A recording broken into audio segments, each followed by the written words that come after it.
नमस्कार विद्यार्थियों, welcome again to my channel Sandeep Jain classes. आज हम क्लास 12th इंग्लिश कंपलसरी की टेक्स्ट बुक रेनबो के 10th चैप्टर डीप वाटर की स्टडी करेंगे। इस स्टडी के अंतर्गत हम इसकी हिंदी में डिटेल में समरी समझेंगे और साथ ही इसके कुछ महत्वपूर्ण क्वेश्चन आंसर्स भी डील करेंगे। यह ऐसे विलियम और डगलस की book of man and mountain से लिया गया है।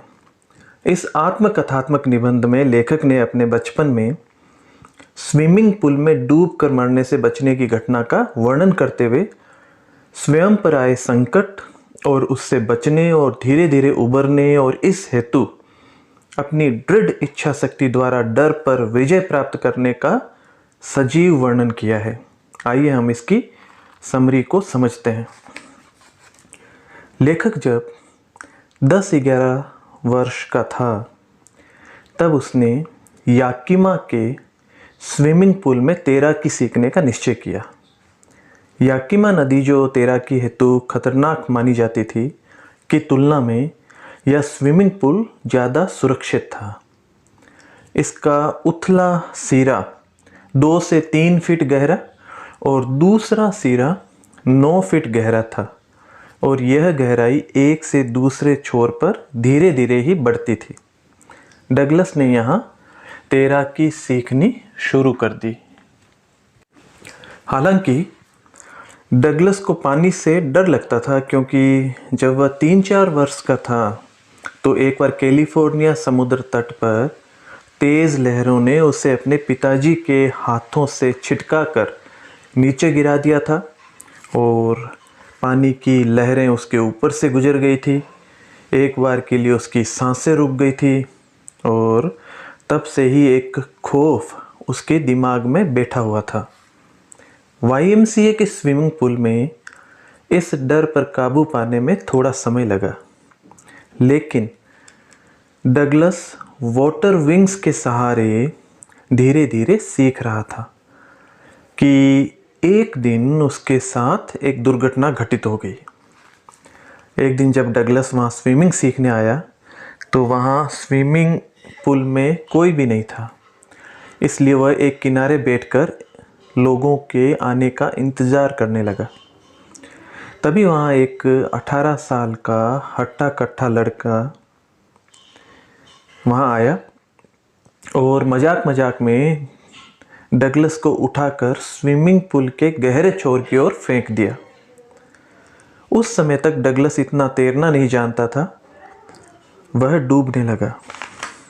उसने योजना बनाई कि जैसे ही उसके पैर तल पर टकराएंगे वो जोर से ठोकर मारकर ऊपर की ओर आ जाएगा और बचने का प्रयास करेगा, लेकिन उसके शरीर ने उसका साथ नहीं दिया।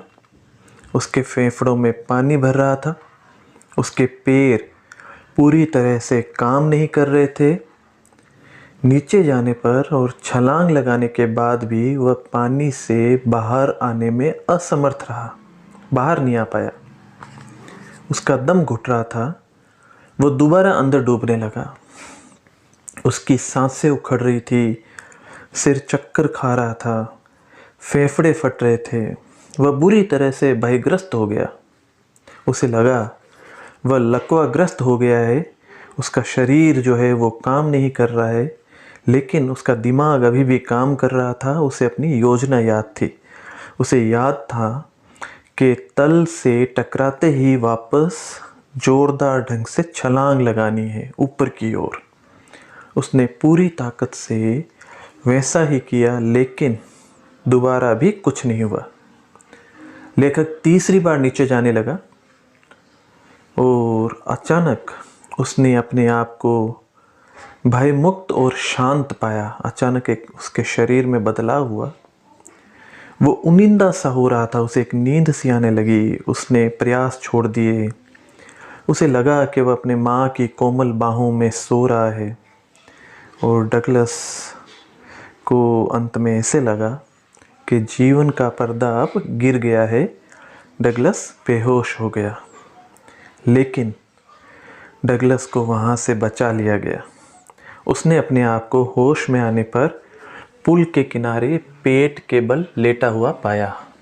उसने उस लड़के को यह कहता हुआ पाया जिसने उसे उस पुल में धक्का दिया था कि मैंने तो मजाक मजाक में ही ऐसा किया था।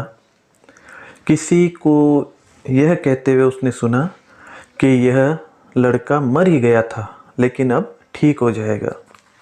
कई घंटे बाद जब डगलस घर गया तो बहुत कमज़ोर था और कांप रहा था। रात का भोजन नहीं कर पाया। भाई ने उसे जकड़ लिया था। कई दिनों तक उसके साथ ऐसा ही रहा। उसके घुटने लड़खड़ाने लगते, उसे उल्टियाँ आने लगती, वह कोई भी कार्य ढंग से कर नहीं पा रहा था। लेखक के मन में तालाब, नदी आदि के प्रति एक भय समाहित हो गया और वह जहाँ तक हो सके पानी से दूर रहता था, दूर रहने का प्रयास करता था। इस घटना को कई वर्ष बीत गए। लेखक ने कैस्केड्स यानी झरनों के पानी के बारे में कहीं से सुना।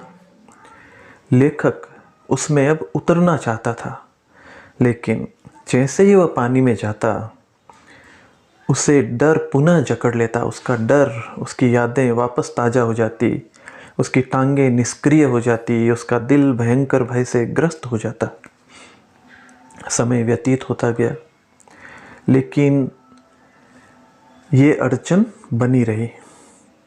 चाहे झीलों पर नाव में सेमन मछली पकड़ते समय की घटना हो, न्यू हैम्पशायर में बेस मछलियाँ पकड़ते समय, ओरेगन में डेस्च्यूट्स और मेटोलियस पर ट्राउट मछली पकड़ते हुए, कोलंबिया पर सेमन मछली पकड़ते हुए, चाहे कैस्केड्स के बीच बम्पिंग झील पर, सभी जगह उसका यह भय बना रहा। इससे लेखक मछली पकड़ने, डोंगी चलाने, नौकायान करने और तैराकी के आनंद से वंचित हो गया। अब लेखक ने इस भय से मुक्त होने का प्रयास शुरू कर दिया। लेखक इस भय से मुक्त होना चाहता था। लेखक ने अक्टूबर माह में एक दिन एक ट्रेनर को हायर किया, एक प्रशिक्षक को रखा और स्विमिंग पूल में सप्ताह के 5 दिन प्रतिदिन 1-1 घंटे अभ्यास करना शुरू किया। ट्रेनर ने लेखक के चारों ओर एक बेल्ट बांध दी और इस बेल्ट से एक रस्सी बांधकर एक घिरनी और केबल से गुजार कर इसका दूसरा सिरा अपने पास मजबूती से कसकर पकड़ लिया। एक सिरा ट्रेनर के पास रहता था, एक उसके बेल्ट में बंधा हुआ रहता था। लेखक धीरे धीरे स्विमिंग पूल में केवल आगे जाना, फिर वापस आना, फिर आगे जाना, वापस आना, इसका अभ्यास करने लगा। उसका ये अभ्यास घंटों घंटों, दिन प्रतिदिन, सप्ताह दर सप्ताह जारी रहा। स्विमिंग पूल पार करते समय वही पुराना भय लेखक को ग्रसित करता था। जब कभी ट्रेनर रस्सी ढीली छोड़ता था तो लेखक भयभीत हो जाता, उसकी टांगें जाम हो जाती। लेकिन 3 माह के अभ्यास के बाद ये तनाव कम होने लगा। धीरे धीरे उसका जो भय था वो कम होने लगा। ट्रेनर ने फिर डगलस को पानी के अंदर सांस निकालना और नाक उठाकर सांस लेना, यह अगली प्रक्रिया सिखाई। लेखक ने सैकड़ों बार ये अभ्यास किया और धीरे धीरे लेखक भय से मुक्त होने लगा। फिर लेखक ने कई सप्ताह के अभ्यास से टांगे चलानी सीखी। ये भी इसका एक पार्ट। और टांगे चलाने, पहले जो टांगे जाम हो जाया करती थी उसको उसने ट्रेनिंग देनी, और इस ट्रेनिंग के द्वारा इस प्रकार एक एक हिस्से पर काम करते हुए लेखक तैराक बन गया। अप्रैल में ट्रेनर ने लेखक से कहा कि अब तुम तैर सकते हो। लेखक ने स्विमिंग पूल में तैर कर दिखाया और यहीं पर ट्रेनर का कार्य पूरा हो गया। लेकिन लेखक का कार्य अभी पूरा नहीं हुआ था। डर अभी भी उसके अंदर व्याप्त था। पुराना डर कभी कभी टुकड़ों में उसके सामने आ जाया करता था। लेकिन लेखक ने अब भय पर विजय प्राप्त करना सीख लिया था। वह भय को एक चैलेंज के रूप में लेने लगा। जुलाई तक लेखक इससे लगभग मुक्त हो गया। लेकिन पूरी तरह संतुष्ट होने के लिए लेखक न्यू हैम्पशायर में वेंटवर्थ झील पर गया। वहाँ पर ट्रिक्स टापू से छलांग लगाकर झील में 2 मील तैरते हुए स्टाम्प एक्ट टापू तक गया। और इस प्रक्रिया में जब लेखक झील के बीचों बीच था तो उसने अपना सिर पानी में डाला तो एक बार पुरानी सनसनाहट हल्की सी वापस लौट आई, हल्का सा भय वापस लौट आया। लेकिन लेखक ने हंसकर उस भय को उड़ा दिया और वह तैरता रहा। और इस प्रकार से उसने अपनी मेहनत और दृढ़ इच्छा शक्ति के द्वारा अपने इस पुराने भय को हमेशा के लिए मुक्त कर दिया। तो आशा है आपको यह पाठ, इसकी समरी समझ में आ गई होगी। आइए हम इसके कुछ महत्वपूर्ण प्रश्नोत्तर देखते हैं। एक प्रश्न बनता है, why does water create a feeling of hatred and terror in William Douglas. William Douglas को पानी से घृणा और अत्यधिक डर क्यों लगता है। हमने देखा कि जब लेखक लगभग 11-12 वर्ष का था तो उसने एक स्विमिंग पूल में और तैरने का प्रशिक्षण शुरू किया, तैरना शुरू किया। वहाँ पर एक भयंकर दुर्घटना में वो उस स्विमिंग पूल में डूबने से बाल बाल बचा। और यह अनुभव इतना भयानक था कि उसे हमेशा के लिए पानी से घृणा हो गई, पानी से उसे अत्यधिक डर लगने लगा और वह पानी से संबंधित कोई भी इवेंट को फिर कर नहीं पा रहा था, चाहे वो मछली पकड़ना हो, चाहे डोंगी चलाना हो, चाहे वो नाव में सवारी करना हो। पानी को देखते ही उसे डर और घबराहट हो जाती थी। एक अन्य प्रश्न बनता है, what did William Douglas plan while sinking to the bottom of the swimming pool. यानी स्विमिंग पूल के बॉटम की ओर, तले की ओर डूबते समय विलियम डगलस ने क्या प्लान बनाया, क्या योजना बनाई। हम जानते हैं कि जो वह गहरे पानी में डूब रहा था तो उसका शरीर भले ही काम न कर रहा हो लेकिन उसका दिमाग काम कर रहा था। और उसने योजना बनाई कि जैसे ही वो तल की तरफ जाएगा वह वहाँ पे जोर की छलांग लगाएगा, वह अपने पैर से तले को धक्का देगा और इससे क्या है, वो पानी के ऊपर की तरफ आ जाएगा और वहाँ फिर बचने के अन्य प्रयास करेगा। वह अपने हाथों को, टांगों को वहाँ चलाएगा और इस तरह से कोशिश करेगा कि वो उस स्विमिंग पूल के किनारे पहुँच जाए। ये योजना विलियम डगलस ने डूबते समय बनाई। एक अन्य महत्वपूर्ण प्रश्न है, how does the fear of water ruin his fishing trips and other joys। और लेखक का पानी से जो भय था उसने उसकी मछली पकड़ने की यात्राएं यानी फिशिंग ट्रिप्स और अन्य जॉयज जो थे पानी से संबंधित, वो उनको किस प्रकार से नष्ट कर दिया। हम जानते हैं कि बचपन में उसके साथ में पानी के अंदर जो दुर्घटना हुई जिसमें वो बाल बाल भरने से बचा, उसके कारण पानी के प्रति उसके मन में हमेशा के लिए एक डर बैठ गया। वो भयभीत हो जाता था पानी को देखते।